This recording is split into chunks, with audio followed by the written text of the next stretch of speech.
High. Hieno laulaja tarttuva Toni Braxton kyllä. Se on matala ääni hänellä. Oikein sellainen unajainen. Lauluääneen liittyen vielä Yngwie Malmström täällä Shoutboxissa muistelee tuota 95 jäähallispektaakkelia. Chris Cornellin äänen mukaan se oli aika käheä sellainen. Ei lähtenyt korkeat oktavit ollenkaan. Muuten ihan ok keikka. Rutiinisuoritus, ei mitään hurmiota.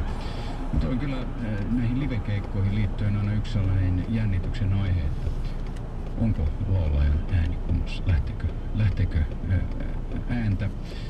Mutta löytyy sitten tietysti niitäkin laulajia, jotka on niin kuin aika luotettavia sen suhteen. Että ei ole niin kuin ikinä vetänyt oikein ääntä. Kyllä kannat kaikilla laulussa. Kello on 18 minsaa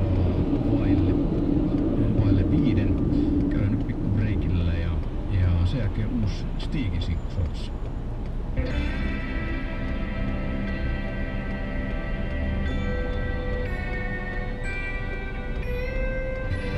Kuuntelet Radio Helsinkiä. Sää on sellainen kuin ikkunasta näkee.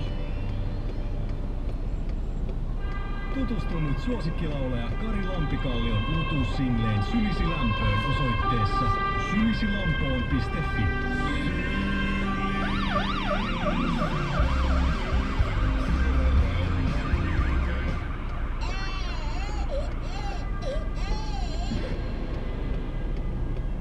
Riisiapua vai kriisiapua? Usko hyvän tekemiseen. Äänestämällä vaikutat, mihin seurakunta rahansa käyttää. Katso lähin ennakkoäänestyspaikka osoitteesta seurakuntavaalit.fi.